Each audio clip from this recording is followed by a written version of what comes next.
අද කතා කරමු කොහොමද retouch එක කරගන්නේ කියලා. හරි මුලින්ම මට මේකේ මෙන්න මේ pimples ඇහැට පේන ලොකු pimples මකා ගන්න ඕනේ. මම ඒ කොහොම කරන්න කලින් මම මේකට apply කරනවා frequency separation action එක. මෙන්න මෙතන මම value එක දෙන්නේ 12ක් වගේ. මොකද මේක close up shot එකක් මට මේකේ හොඳට details තියෙන්න ඕනේ. ඒකින්ද මම මේක value එක 12ක් විතර තියාගෙන ඔකේ කරනවා. ඊට පස්සේ මම කරන්නේ මේකේ pimples ටික මකා ගන්න එක. ඒකට clone stamp එක පාවිච්චි කරනවා. clone stamp එක පාවිච්චි කරලා මේකේ value එක brush එකේ size එක 8ක් විතර තියාගන්නවා. ඊට පස්සේ right ඊට පස්සේ මම pimples ටික හිමීට මකන්න පටන් ගන්නවා.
හරි ඔයගොල්ලෝ දැන් දැක්කම මම මේකේ pimples ටික මකාගත්ත විදිය. මේකේ මම පොඩි pimples ටික තමයි මකාගත්තේ. මම මේ image එකට ලොකු හානියක් කරන්න ගියේ නෑ. මම මේකේ පොඩි response ටිකක් තමයි ගත්තේ. ඊට පස්සේ මම දැන් මේකට apply කරන්න හදන්නේ gaussian layer එක. මේකට සිලෙක්ට් කරගන්නවා lasso tool එක. ඊට පස්සේ feather එක 10 තියාගන්නවා. 10 තියාගෙන feather එක මුළු මූණටම එකපාර apply කරන්නේ. තනින් තන කොටසින් කොටස තමයි feather එක apply කරන්න යන්නේ. right අපි බලමු feather එක apply කරලා. මම මේ විදිහට එක selection එකක් මේ විදිහට කරගන්නවා. කරගෙන මම මෙතනට feather එක apply කරගන්නවා. blur එක apply කරගන්නවා. filter blur gaussian blur මම මෙතනට දාලා දෙන්නේ මේක control shift 1 right. මම මෙතන මුලින්ම 12 වැටෙන්නේ මම මුලින්ම gaussian blur එක apply කරපු radius එක. එතකොට මේකට මුලින්ම apply කරා වගේ දෙගුණයක් තමයි දෙවෙනි පාර blur එක apply කරන්නේ. මම මේකට 24ක් දාගන්නවා. එතකොට ඔයගලන්ට පේනවා මෙතන skin එකේ uneven ගතිය නැති වෙලා යන හැටි. මෙන්න මේ විදිහට. හරි මම මේ විදිහටම මේ විදිහට blur එක apply කරගෙන යනවා.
හරි මම මුළු මූණටම බ්ලර් ඇප්ලයි කරගෙන තියෙන්නේ ඔයගලන්ට පේනවා before after කොයිතරම් වෙනසක් වෙලා තියෙනවද කියලා.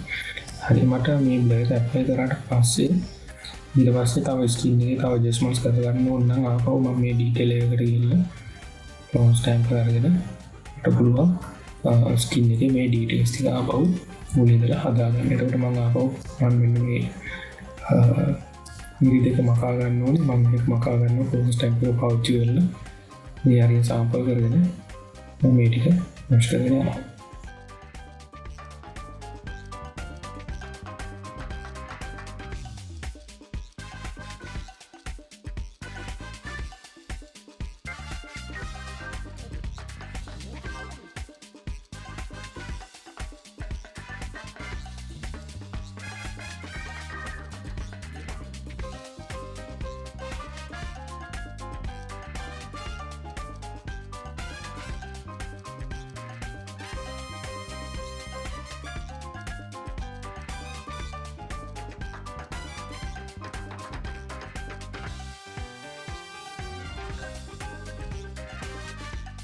හරි ඔයගොල්ලෝ දැක්කම මම කොහොමද මූණ ක්ලීන් කරගත්තේ කියලා. දැන් අපි මුල් බලමු before after. තියෙන්නේ before මෙතනනේ after. ඊට පස්සේ අපි යමු ඇඟ පැත්තට. ඇඟ පැත්තේ මට මකා ගන්න ඕනේ මෙන්න මේ ඊට අයින් කරගන්න ඕනේ. ඒකටත් මම පාවිච්චි කරනවා මෙන්න මේ close time එක. හරි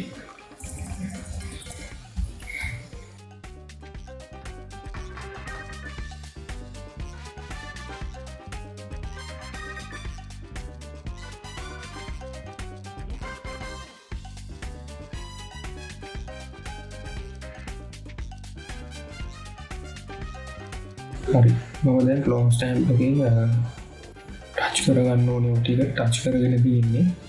ඊට පස්සේ යට මම මේ ඇඟ ඒරියාකට මම කරන්නේ මෙන්න මේ කලර් එක අරගෙන මේක ඩුප්ලිකේට් කරලා මික්සර් බ්‍රෂ් එක ගන්නවා. ඊට පස්සේ මේකේ වැලියුස් ඔක්කොම මේ වැලියුස් ඔක්කොම 30 තියාගෙන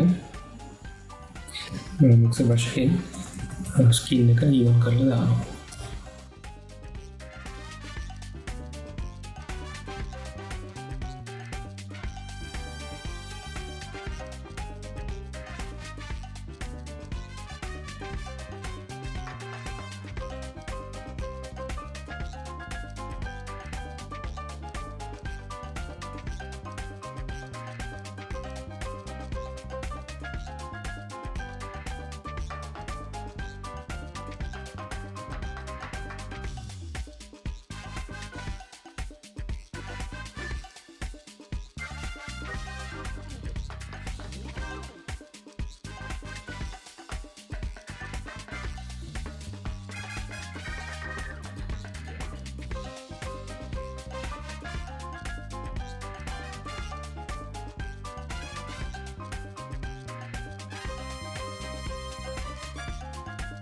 හරි මම මික්සර් බ්‍රෂ් එක අරගෙන ස්කින් එකට දැන් රීටච් කරා. ඊට පස්සේ බලමු before after. මෙතන before මේ තියෙන්නේ after. හරි ඔන්නෝම තමයි ඉතින් ස්කින් එක බේසික් ඇඩ්ජස්ට්මන්ට්ස් ටික කරගෙන ස්කින් එක ඊවන් කරගෙන ස්මූත් කරගෙන මේ වැඩේ කරගන්නේ. එතනින් එහාට තව ගොඩක් ඩීටේල්ස් තියෙනවා. ඉමේජ් එකක් රීටච් කරනවා නම් highlights දාන්න, lip එක correct කරන්න, ඊට පස්සේ retouch කරන්න. මේ වගේ දේවල් ගොඩක් තියෙනවා portrait එක retouch කරනකොට.